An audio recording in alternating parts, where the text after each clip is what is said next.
Skirious Problems.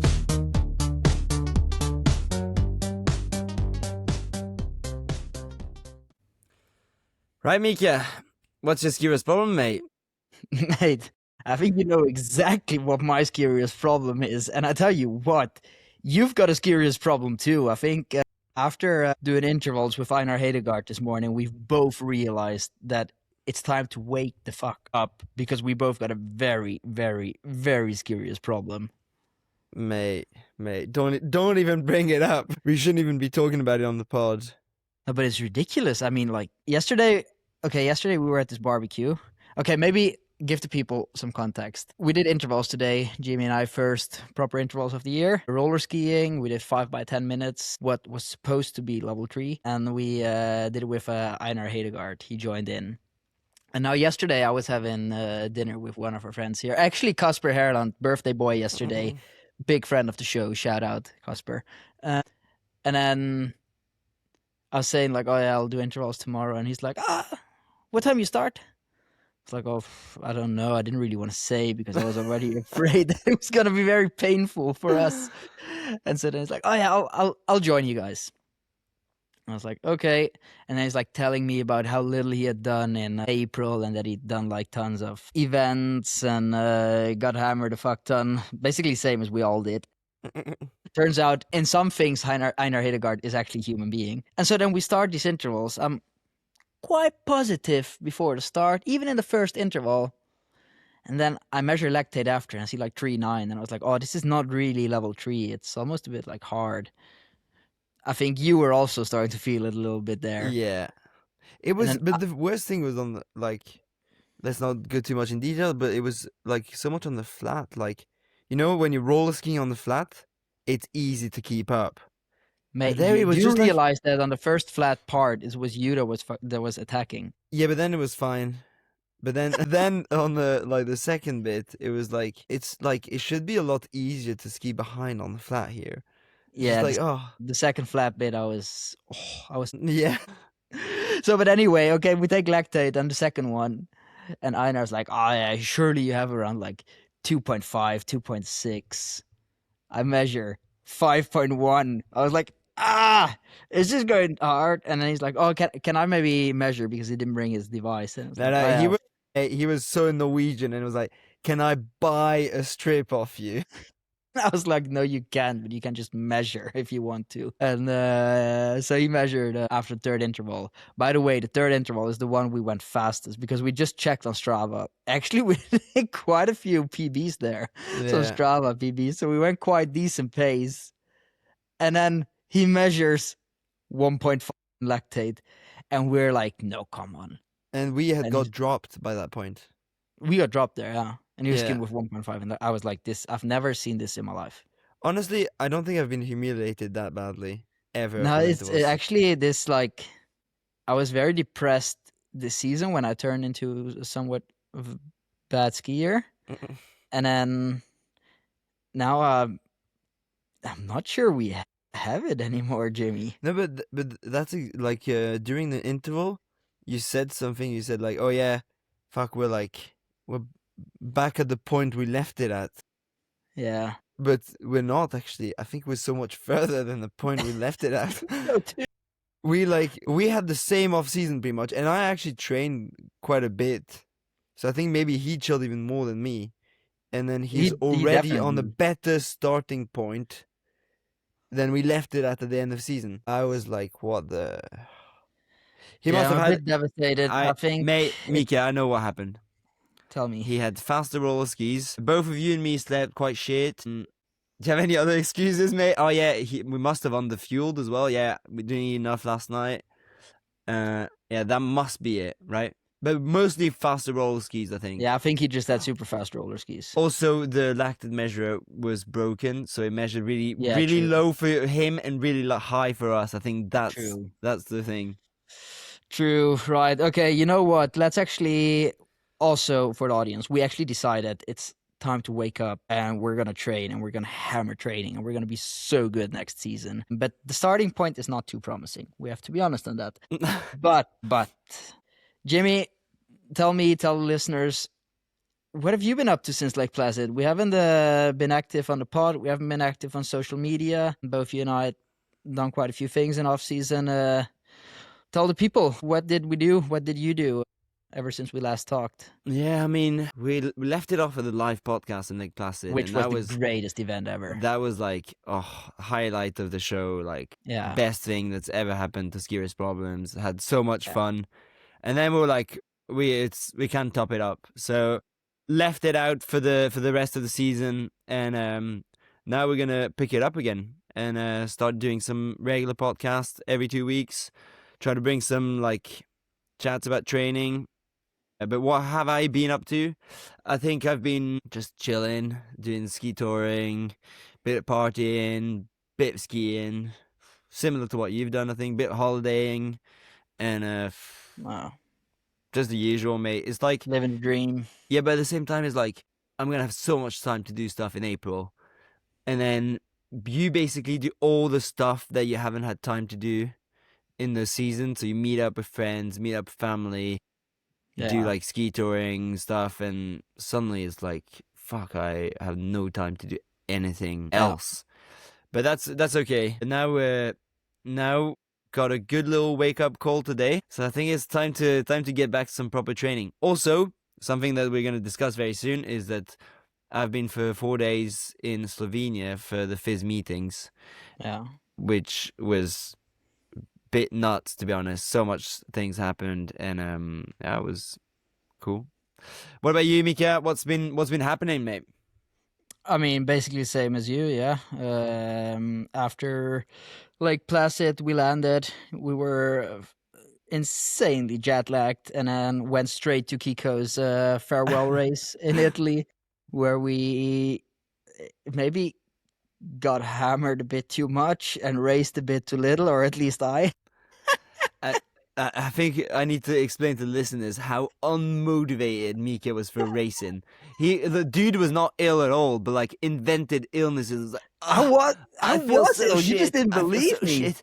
And like I just remember seeing Mika going to the start, like walking like he was going to like death row, and it just like looked so horrific. And then raced and got beaten by the first girls. Yeah, I'm just thinking about the kids. You know, the kids. They were like, "Oh, we're gonna see Mika from Ireland, like racing in San Bartolome. It's gonna be so cool." And then they just see you going really slow and being super unmotivated, and be like, "Oh, is that it?" Mate, you didn't go so much quicker than me. I just wanna like but remind you. That's the thing. Is like I was racing and I was like, "Oh my god, I'm going so slow." But like I can't really go any faster, but I'm going so slow. And then I got to the finish, and I was like, you were starting 30 seconds behind me, and I was like, where is Mika? Like, yeah. No, I was a bit depressed after the season. I was also a bit tired, and then we went and I was jet lagged. I was a tiny bit ill. I'm not gonna lie, I was not super ill.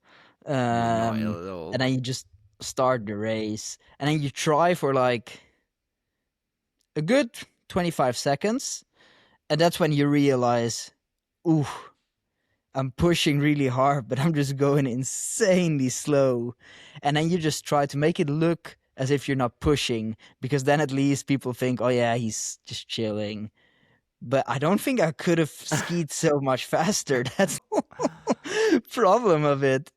I was suffering so much there. It was unbelievable. And then we got Kiko had this great thing organized where it was like a gala, and he had like all sorts of his partner sponsors invited, and they're all giving a speech, everything in Italian. The only words I understood was Ola Vigen Hattestad.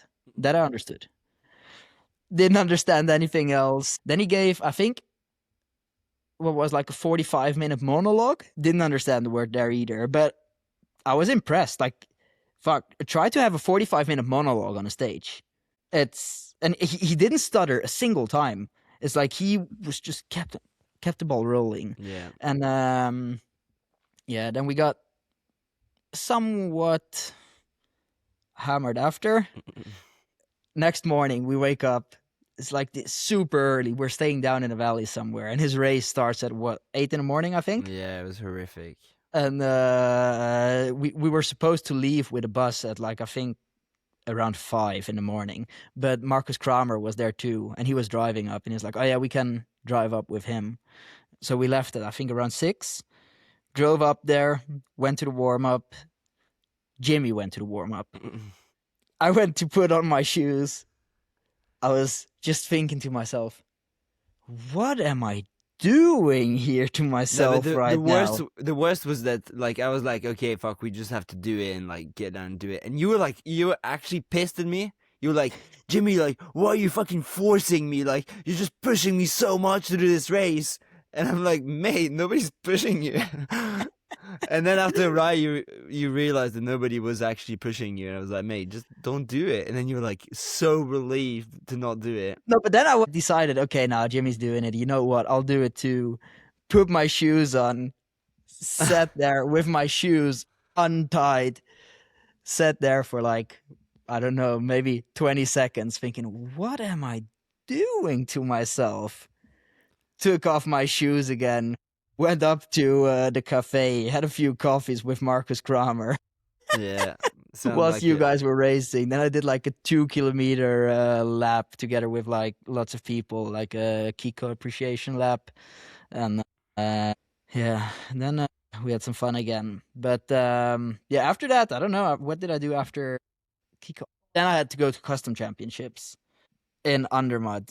And I drove there and we did this whole thing. And it's actually it's fun because you get to meet like lots of people that you usually don't get to meet so often. There's like biathletes and cross country skiers, and it was quite good fun. But then we had to race also. You did this patrol race, right? Yeah, I was just gonna say you do this patrol race, and actually I think that's a thing we should invent in World Cup. So you race like 2 cross country skiers and 1 biathlete, and then 1 cross country skier starts. He does like a 2K loop. Then after 1 loop, the second cross-country skier comes in, and you have to ski together all the time. And it's a mass start, which is quite hard because when you've done like 1 hard loop, usually it's the best ones that start first. And then like all these fresh people come in and also start to go fast. You're a bit like, this is a bit uncomfortable. So then you ski 2 loops, just the cross-country skiers. And then after 3 loops in total, a biathlete comes on too. And then you have to stay together all the time. But then the cross-country skiers are quite cooked already. But you get your breaks when the biathlete's shooting. And it's good fun. I'm not going to lie. It was a lot of fun. We actually podiumed there. Yeah. That's like at least somewhat of a success feeling after my season. Yeah. You know, you gotta... Peaking at the custom championships. That's a good peaking call. At custom championships. So that was good fun. After that, went on vacation with Antonia to Italy. Had a good time there. Went to Napoli. Went to see Rome. Did some cycling in Tuscany. Or some cycling. We went cycling twice. Yeah, and then really went back up to Norway. Did some ski touring. And now we're here. It goes quick. April. We always think we have this time, but it's just like it's over like this. And then now we see that actually we have a lot to work on. So we got to get back.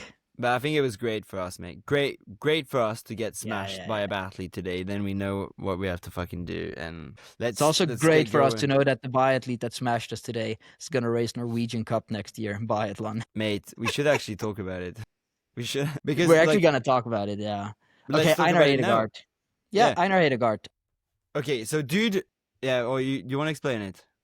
Okay, fine. The guy is a biathlete for all of his life. Then shows up at Blink 2 years ago, wins the sprint out of the blue, and you're like, how the hell did this happen? Starts to do super well, actually gets selected to World Cup for Norway, does a podium in Holmenkollen. I mean, this year's story of Einar Hedegaard, I think everybody knows about it. He didn't not end up on the podium 1 single time.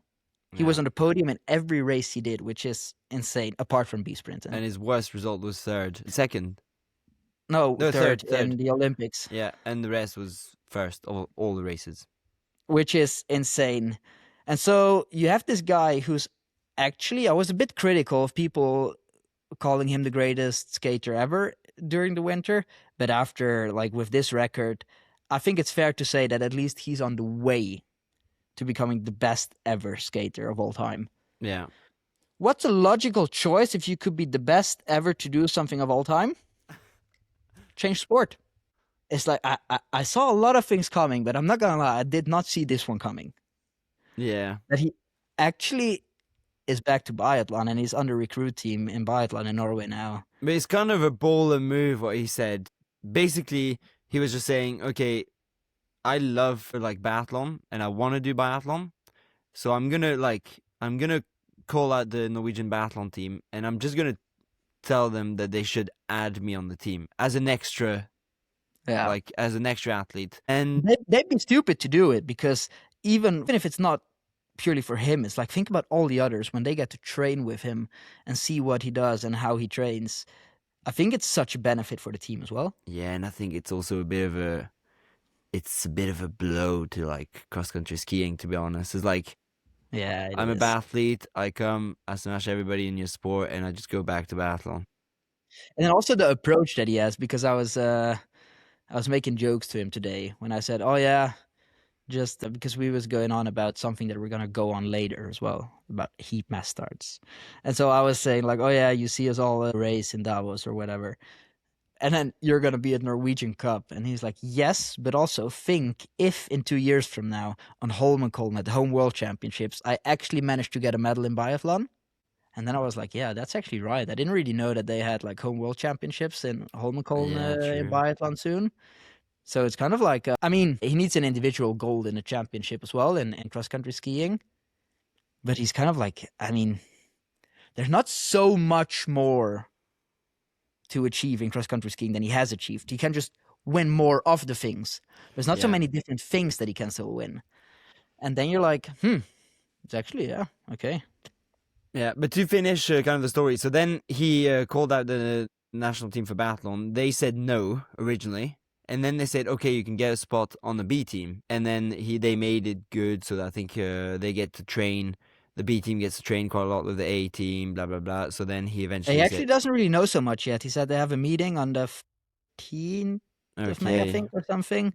And that's when they'll kind of like get the plans and get the But I think they're making it worth it for him. Okay. Yeah, they're making it worth it for him. So that's and also, if you look at a financial standpoint of view, I mean, we're also going to have to talk about this.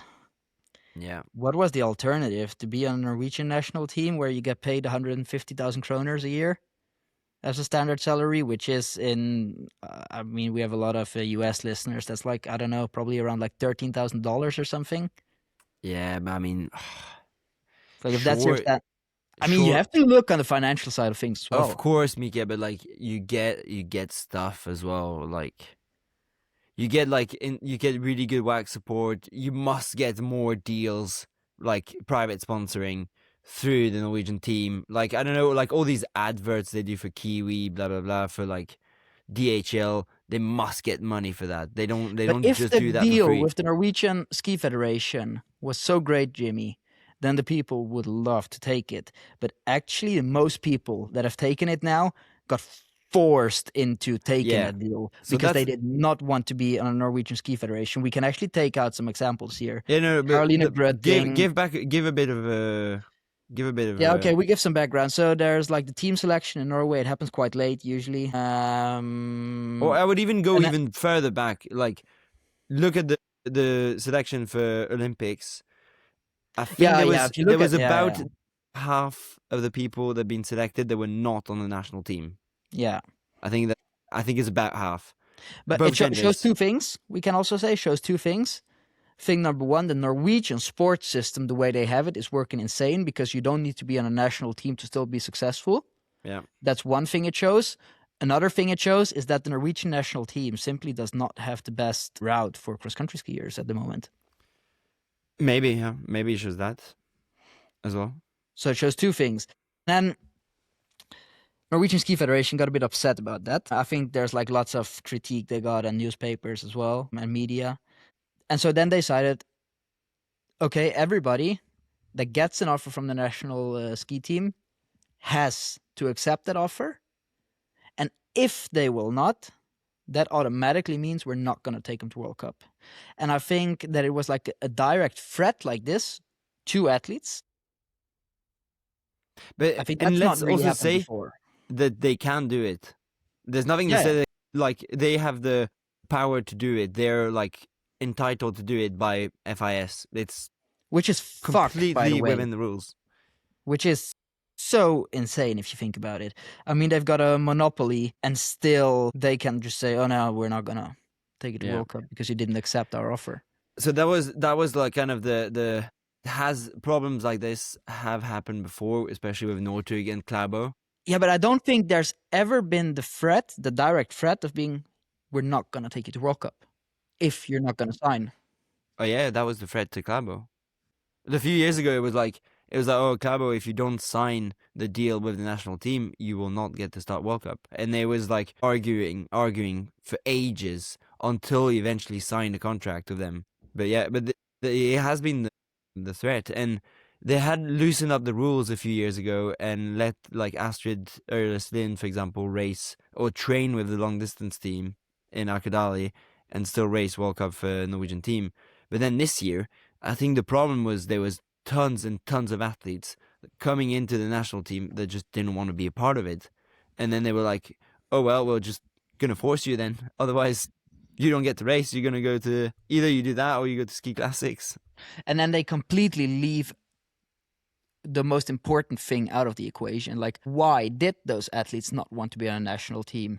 I think we have two like great examples. We have Caroline Simpson Larsen and Caroline Gretting, who both initially wanted to pay off the national team deal because they said, okay, we have our coach and Team Anleg Øst. We have the whole system, the whole infrastructure, everything we need and everything we're used to and everything that made us good is there. So we just want to stick to that in order to keep on being successful. And then the Norwegian team said, yeah, that's fine, but if you want to stay at Team Anleg Øst, you're not going to race World Cup, which has now led into of them having to sign the agreement with the Ski Federation. I think Lars Eggen might have been in the same situation as well. I don't think he wanted particularly to be on the team either.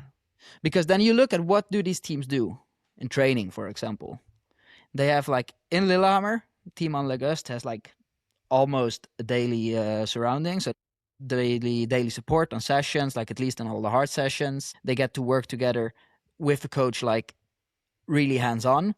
They get to go to altitude camps, like the team organizes and pays for altitude camps, which is not cheap. It's quite a lot of money to do that if you want to go an altitude for 9 weeks a year. And then you look at the Norwegian offer. I don't know the ins and outs of it, but it's more or less, oh yeah, we go to Sognefjell for a week and then we'll go to train somewhere in August for a week, and that's basically it.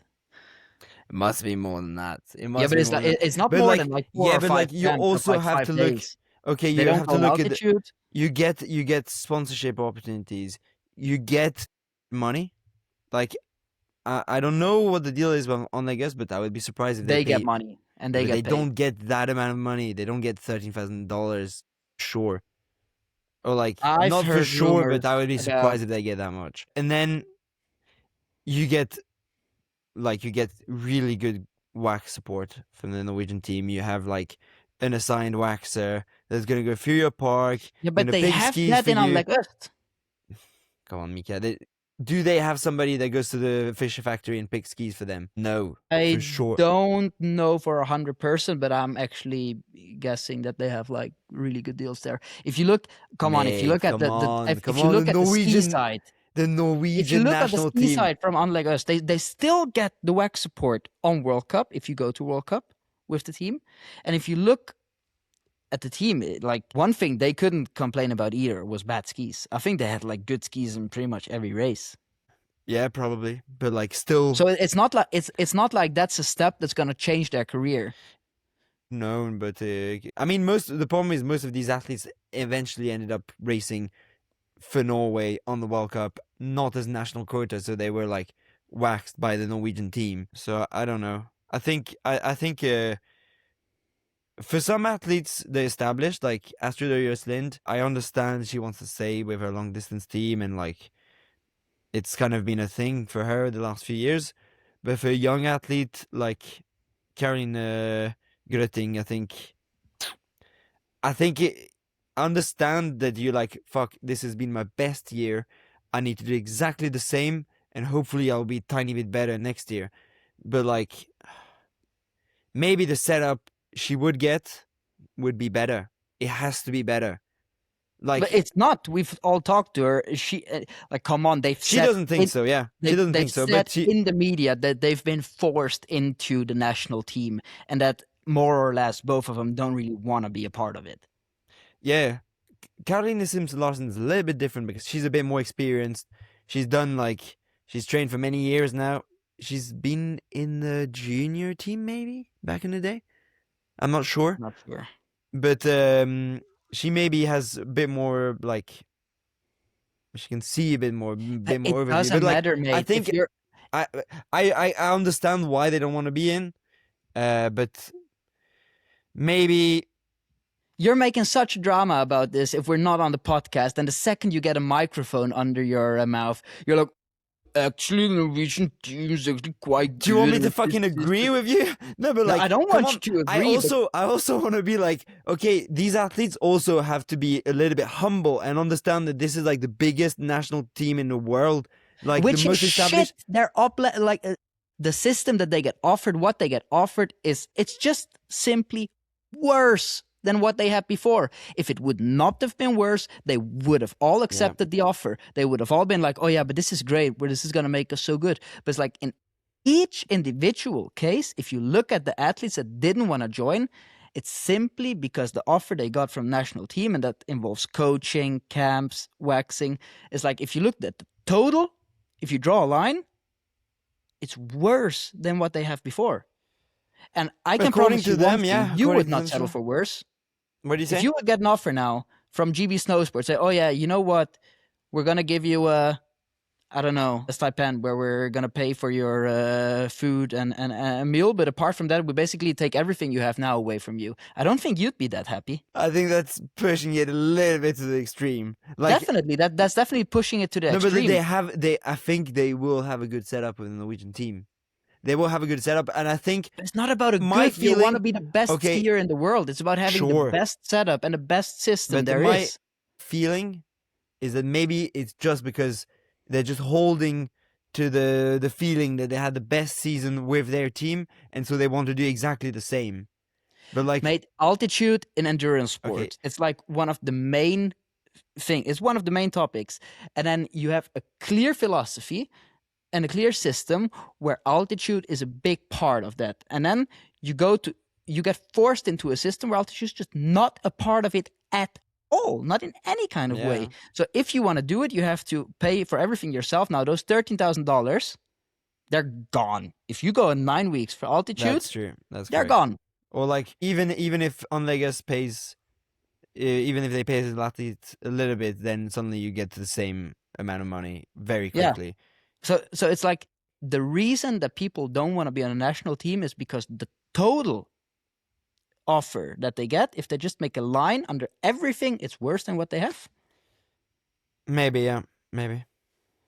But I'm just giving also the other side of the chat, and like, but the also, other side I understand, but I understand the federation made that, like, without all these athletes, they don't exist anymore, and the uppleg gets even that's worse. What it should be. Federation should not exist. I mean, how fucking stupid is it that we live in a world where if you want to do your sport's a global thing, you have to do it in one certain way. And if you don't do it in that certain way to please the people that sit in an office somewhere because they ended up having a job in a federation, they would have worked for anything else. They would have worked for private teams. They would have worked for big companies if they just have gotten a better offer. But now you have these people sitting in offices and they decide this is what it is. And now everybody that does that sport in a country has to fit in to that system and that way. And if you don't want to do it, that's fine. No, then you're not going to go. We don't need to discuss it more. I agree with it, like, a super tyrannic way of doing things, being like,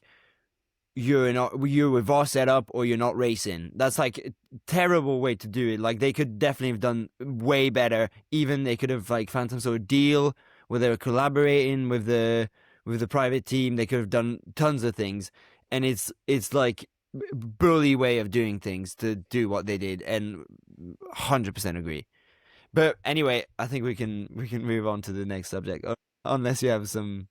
One thing I want to add: Yeah, if you'd name me one sport that works with only federations on the highest level, and that does not take private teams into account or private setups, which is globally bigger or better or thought of having a higher level than sports that's being organized by just federations, I'd be very surprised. Cycling, I think we can all agree it's Yeah. like the sport with the most innovation, the most money, the most tech. Federations have nothing to do there. They have nothing to say. They exist and they bring you to world championships, and that's about it. yeah. None of the team sports. Running, completely individualized. Triathlon, completely individualized. Yeah, can't think of any sport. There probably are some, but I can't think of any. Ice skating, it's a good example. Speed skating, it's been a federation sport, and then like I think like 2 decades ago, it changed into a private system, private team system. I don't think that it's in a worse place now than it was 30 years ago. Sure. So it's just monopolies have never ever really strengthened a market. It doesn't matter if you look at if you look at like a business or if you look at sports. Monopolies, they're just there to keep things the way they are. And if you Yeah. want to keep things the way they are, there's not going to be any progress. We have such a cool sport. We could develop such a cool product, but we're going to hop into the FIS meetings now later on. And you and I both know that nothing really that's been decided there is actually going to make the sport more interesting or better. Yeah, well, Anyway, mate, good that you're talking about cycling. One thing that's been decided at the FIS meetings is to allow communication devices in long distance and roller ski races, like popular races. Lots of people Okay, in marathons cycling, and stuff. yeah, like basically all the ski Engadine. classics and all the roller ski races. That's one thing that's like been a big topic in cycling. I know world champs and Olympics is not allowed to have communication devices, and then it makes the races quite exciting and quite like natural. What do you reckon about that then? Communication devices, good or no? I was actually going to say it's really good what I just said before, and I think you said now. So the thing that most like diehard cycling fans and good cycling journalists complain about the most, that they say is making the sport boring, is communication devices. Get rid of them. It's so much more natural, and there's such a different dynamic if you don't know at all times what's going on, because it requires you to be present, to just look around you, see what happens in a race. But if you just get told anything, then you can just focus on, okay, ski, do this, do that. But yeah, but then there wouldn't be moments where there's where you decide it's a good idea to like attack on the roller ski race when there's a group in front and you haven't noticed that there's a group in front. That's happened to you, right? That's Toppledsvecka.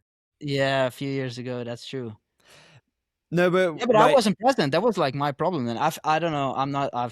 So you don't think it's gonna be good in cross-country skiing? I think it can add a layer of like interest, of like maybe. foreseeability. Yeah, that's what it adds in layer two.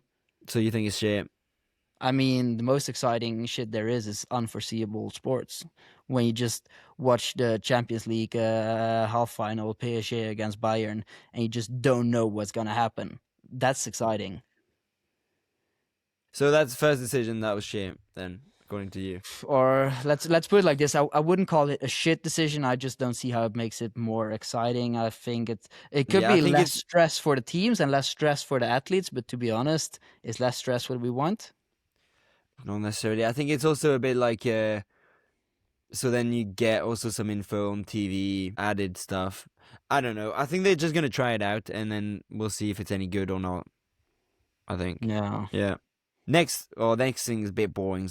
There's no limit for poles in long distance races. So because that was Only in long distance races. yeah, only in long distance races for now, until 100% of your height. Because Yeah. I think that was the thing to like preserve classic technique. Keep things the way they are. It's really good. Keep things the way they are. Just make sure you don't change anything in the sport. Yeah. It's like you said, it's very boring. Yeah. Tell you what was good though. We had like this little athlete survey, so we like made basically like lots of questions to the athletes, and then we presented the thing. And like this, I think the three big things that came out of it was like athletes hate heat mass starts. Then the second thing was like we need more team events. And the third thing was like we need more variety in the types of races. So we want to have like 5K prologue, we want to have like 30K mass starts, 50K, blah blah blah. And then pretty much the exact opposite happened. We're getting not one heat mass start next year, mate. We're getting 2 heat mass starts. Then we're not getting basically any variety. I think like tons and tons of mass starts, 10K mass starts at Tour de Ski, 10K and 20K all the time. Not that many 10K individual starts, actually. I think like 3 in I World think Cup. there's 4. There's like one in Maybe Ruka 4. Classic, one in Yeah. Trondheim Classic, and then one in Engadin skating and one in Ulricehamn skating. No, there's none in Engadin, but there's one in Toblach skating. Toblach, yeah, sorry, Yeah. not Engadin, Toblach, yeah. So Let's not say what's some- positive though. Let's start with what's positive. yeah, Tour de Ski, 3 countries, 3 stages in 3 countries. We good. start in France, which is, I'm actually so stoked. I think it's going to be great. Then we go to Oberstdorf, old venue, back classic venue. I think, yeah, it's deserved its place. They arrange big events every decade or so. Yeah.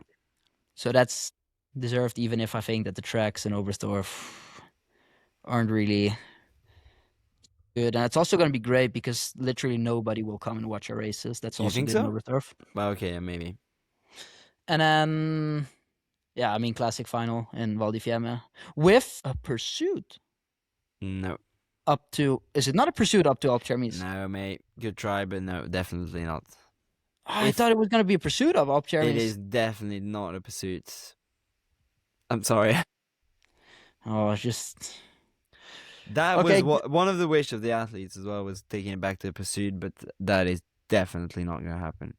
And honestly, I think it would be a bit of a shame, because it's like you see so many different athletes win that stage, or like be on the podium of that stage from different countries, and I think putting a pursuit will just help the stronger nations more. I'm not And- sure, because I don't think it would necessarily, and this is going to be the most idiotic statement I'll ever make, because Klæbo will win no matter what. But I don't necessarily it would be in Klæbo's favor to have it a pursuit up Alp Cermis. Because let's say there's like a group of 2-3 people a minute behind him in the overall standings that get to work together on the flats, and then it's Alp Cermis still. I think you could get a different dynamic, and it would open a way for somebody else than Klæbo to win the Tour de Ski. I think the way Tour de Ski is now, and also next year, only mass starts and pursuits, short races, no long races. I mean, yeah, is it Klæbo or is it Klæbo that's going to win? It's probably going to be Klæbo, I guess. I don't know if it would have made such a big difference with this. Not a big difference, but I think it would have opened the possibility. Maybe it would be Lars Hagen, mate. Could be. Yeah, he's going to be good next year. It could easily be Lars Hagen. Yeah. So, Should we talk about heat mass starts? mate, that was insane. Like, honestly, so basically the way it works is that there's like a meeting where you discuss like World Cup matters, and then the next day there's another meeting where you discuss everything in cross-country skiing, and like you kind of validate everything that's been decided in the other meetings. So in the World Cup meeting, it just came up like, oh, should we do a heat mass start? And so some of the classic arguments were like, oh yeah, but you can't tell if it's been shit from one race, and oh, but everybody was saying the Tour de Ski was shit the first year and that we should never do it again. We need to try more of it, even though everybody says it's shit. It's not actually shit. Yeah. Anyway, everyone kind of agreed it was a bit shit, except for the broadcasters, I have to say. Broadcasters were quite positive about it. And then it was like, yeah, should we vote on it? And then it was like a clear vote for. And I was like, already like kind of, wow, that's like a bit fucked. And then somebody was like, Yeah, but if you can't really see if an event is good or not if you just do it once. We should do it more than once. And one of the arguments was like, I think giant slalom, when they first came into the Alpine World Cup. Super G, I guess. Super G, yeah, of course. They just, they did it multiple times. They did it like maybe once or twice at the start and like to have a look. And that was like one of the key things that they thought about was that, oh, it's good to do it multiple times. So then everybody was like, oh yeah, let's do it just twice then. And I was like, so it's going to be like not just shit once, it's going to be like double the shit. I mean, you know what irritates me the most? You have like a perfect weekend in Engadin after Tour de Ski where you could try out multiple things. It's like usually people, some of the top stars usually won't race, especially Norwegians. There's Norwegian championships on the. Can we talk about that? Norwegian championships are again organized over a World Cup weekend. That's crazy, especially when there's so much time before. Unbelievable. Yeah. NSF is doing such a great job. Okay, what was I saying? The 5K heat mass starts. Okay, so then what kind of race are we gonna take to change to a 5K heat mass start? Because 5K, it's pretty much a sprint race. Let's take a distance race. And let's actually take like a 10K individual start, which would actually be like a proper distance race in Davos in the first period. And so that people like, and I'm just gonna say some names that come to my mind now. Andreas Fjordenree, Martin Niengat, even Iversen, I guess. Kruger, if he will get back to race. Stenshagen. It's quite simple. They will not get selected for the Davos weekend. Davos is going to be a sprint, a team sprint, and a 5K heat mass start. That means the Trondheim weekends 1 to 3 December, and the Tour de Ski starts on 1 January. So that means we do 2 World Cup weekends of racing, then we have a month break, and then we start racing again. Yeah, because Tour de Ski starts on the 1st of January this year, which is like basically the Tour de Ski is at the end of the holidays. It's after the holidays. I think that's a shame. I think nobody wants to do... One thing that's good, there's a good thing in it. We get to do Alp Jeremy's on a Sunday, and it's not going to be together with ski jumping for Hills tournament. I don't think there'll be so much alpine skiing that Sunday, so many different events. So that's good for TV. Yeah, but the best thing about Tour de Ski is that it's during the holidays and there's no other winter sports or skiing sports exactly at the same time. That I agree, yeah. And I think with it, like they couldn't do it differently because otherwise it would be either you finished the hill climb during the week, which is not what they want, or you started on Christmas Day basically, and nobody wants to do anything on Christmas Day. So I really try to find like so many positive things in skiing, but there's some positives. It's positive that Tour de Ski is back to multiple countries, different stages. But apart from that, I saw the calendar, the first version, the first draft, and then I thought, oh, this is a great calendar. And now they've changed just enough to make it really shit. Yeah. It's like they planned initially. They planned with a 5K prologue for the Tour de Ski. Yeah, I think that'd have been fucking great. Yeah. So one of the reasons they didn't want to do it was because Tour de Ski is our main event, and we know how production is of individual races. And honestly, I kind of agree to some degree that individual races are hard to produce, and they can be a bit boring on TV, and. So they didn't want to start Tour de Ski with an individual start. On the 5K, it would have been super short. So they didn't have the confidence that the local production could be good enough to make a 5K prologue.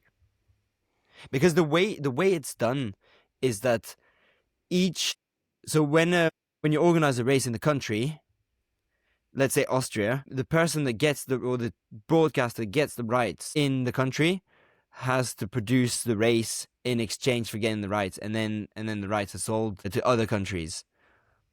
So, for example, in Austria, it would have been ORF that would have like organized the production. So each country is a different production that does it. Like I think they're trying to have more control over the production, especially with the centralization of the media rights. But they're just not managing. But I think it's also a bit, and I definitely don't have enough knowledge about this. But I mean, most cameras are there, so it's not about that cameras are wrong or that there's too little cameras. But I think it's mainly just about the people that sit in there, the producers actually, that just have no knowledge about skiing. And then my question is, why is it not possible that we get one person or two people from FIS or whatever that just get to sit in the production van, in the production trailer, and just point at exactly which camera we're using at what time? Because there's enough things happening, even in an individual start. But the problem is, as soon as we go to Davos, we just watch some Swiss guy that's 7 minutes behind instead of fight for the win, which is like 3 seconds or 2 seconds tight. Because we're like, oh no, he's a Swiss guy. Of course we're gonna watch the Swiss guy. It's Switzerland, no? And basically, this if we go to Toblach, the best thing in Toblach is we're watching trees all the time. They have such beautiful forests there, and they really try to show forests. And there's like lots of these examples. Honestly, in cross-country skiing, I think they should just hire the main production guy from NRK and just make sure that that guy is sitting in the production trailer at every single World Cup. Because in my opinion, NRK is the only one actually able Yeah, to properly produce a ski race, an individual race. Yeah. an individual start. Yeah, for sure. I mean, I don't know exactly how it works. What I can tell you is that it's not the people, like not the people deciding things in FIS cross country that have a say in that. Yeah, they have no It's- say. It's That's at a what's so higher bad. level. It's at a higher level, and they are trying to like standardize the races. I think there was the president was talking to us about like alpine skiing. I think at Kitzbühel they had like 55 camera angles or something ridiculous. And then in the race of the US, or was it Beaver Creek or something like that? Did they have a race in Beaver Creek? Anyway, Probably. somewhere there was like 16. So like the Yeah. difference in production is just like fucking massive. And so trying to bridge that gap is maybe not as easy as it seems. But it should be doable. It should be doable. But to be fair, the good thing as well is that in the cross country part of FIS, they do realize that the production is not good enough. And instead of like just organizing races that are not well produced, they're just like, well, we just cannot do individual races in Central Europe. And that is kind of what's happened. There's no individual races in Tour de Ski. Yeah. And I think is the only individual race in Central Europe in Toblach, I think so. Yeah. Well, that's good. At least then we get to see some trees in February. Yeah, only two No, two team events. It's a shame, but it's also we and like I feel the closer we got to work with like some people at FIS and the more we've got to know them, it's like it always feels a bit bad when we're talking badly about FIS, because then it's like we're talking about these people and it's like it's not at all, but it's just like the systems. I think lots of these big systems, they're so stiff and they just don't work. And like FIS is a huge non-profit organization where everybody has a say. Each federation has a say, and like Because when I talk about FIS, then I mainly mean like every single ski federation. Yeah, but that's the thing is the FIS staff, so the people actually working for cross-country skiing, they don't have a vote in these meetings. So they present the meeting, they just say like this is how it is, and then we have to vote on different things. And they, of course, they have quite a strong voice, but like they don't actually decide stuff at the end of the day, which is nuts. Like the people that know most about cross-country skiing, they do all the work, they don't actually get a choice in the decisions they're taking. Actually unreal. It's actually unreal. And then it's like you're CEO of a company, or I guess it is kind of the same. You're CEO of a company, but you don't get to do anything, or you don't get to, or you do stuff, but you don't get to decide anything. I guess it is a bit the same, but yeah. Anyway, moving on, mate. We have only 2 team events this year: team sprint in Davos, and mixed team relay in Engadin. Like One I think positive thing: mixed relays. relays are cool. I'm a fan. I think it's great. And I think everyone wants more team events. Team events is like the main thing in biathlon. Like it's so exciting to watch. Everybody's fighting for their country. It's a cool thing. In biathlon, they have only one team per nation, and in cross country, we have 2 teams per nation. I'm actually really curious what the listeners think about that. How ridiculous it is that you have Norway 1 and then Norway 2 in a relay. And I think that kind of kills the relay, and then nobody wants to organize relays. Yeah. Give us the lowdown, mate. Like, I know what you think, but like, why? Why is there only why is there not just one nation per relay? Or one team per nation? And another question to the listeners: if there was a relay, a mixed relay, let's say a mixed relay or a mixed team sprint, one of those two, every week on a Wednesday evening, would you watch that? I would fucking watch it, but would you watch it? Okay, good. We need to talk about stuff and not just ask questions. Because then it's like a silence. Nah, but it's good. We have to But cut out. I'm actually asking this question because there was a vote in one of the meetings, the World Cup meeting, and it was decided that there should be only one team per nation. And then in the next meeting, where it's a smaller group of people with just the big nations, not all the nations, then it was decided that that rule was overruled, and so it's been 2 teams per nation. We actually asked the athletes, and the athletes are pretty split. It was like kind of 50-50, slightly towards the let's keep it 2 teams per nation. And I just don't understand. It's also because it's more athletes from big nations. Of course, it was a majority, like, of course, like US, Sweden, Finland, and Norway, all like almost all of them voted no. But still, like, I was surprised how many small nations actually voted that they should keep it 2 teams per nation, and I just don't get it. It's like FIS is trying to reduce the amount of people of like Norwegian podiums, basically, especially on the men's side. And the easiest way to get more nations on the podium is just by reducing the amount of teams per nation. It's as simple as that. Like, it automatically, like, let's say you reduce the quotas of Norwegians from 10 to 8. It's still going to be like at least 6 Norwegians in top 6, pretty much. Yeah. Like, if you reduce the number of team events, then suddenly instead of being 2 Norwegians on the podium, suddenly it's only 1. I don't know. I just don't see the other arguments. I just don't get it. Yeah, and I don't see the reason why you would like have a country system, a federation system, and then you race federation against federation, but actually the biggest race is one federation against its own federation. Yeah, imagine having Champions League and you know what the final is? PSG versus PSG this evening. Team 1 against Team 2. But no, but like, if you put it to other sports, it's fucking ridiculous. I mean, imagine just because Team Emirates won the Tour de France last year with Pogacar, that this year they can just go there with 2 teams. Yeah, Emirates 1, Emirates 2. Yeah. Oh, UAE.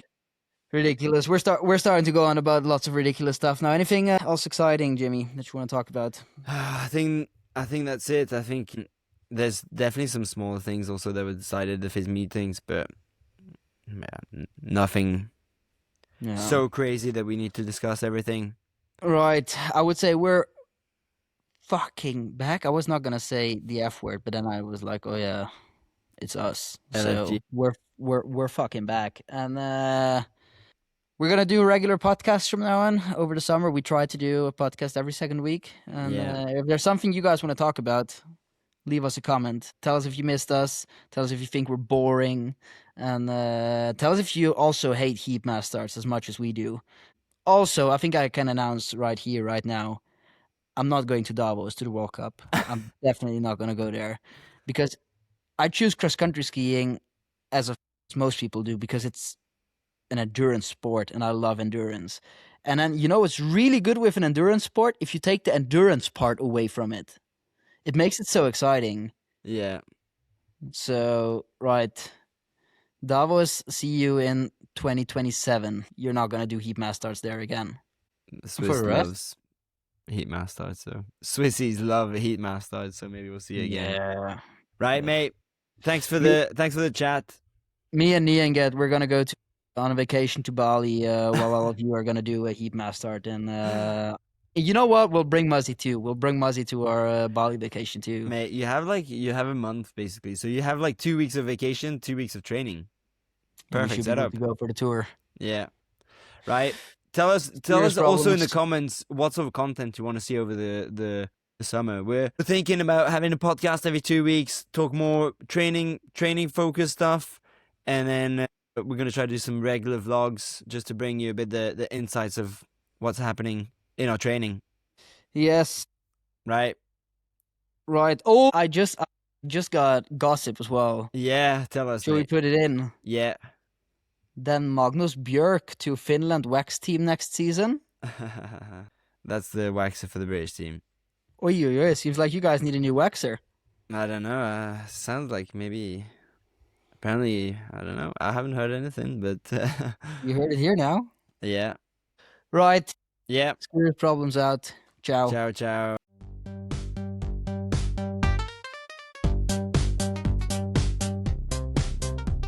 Skirious Problems.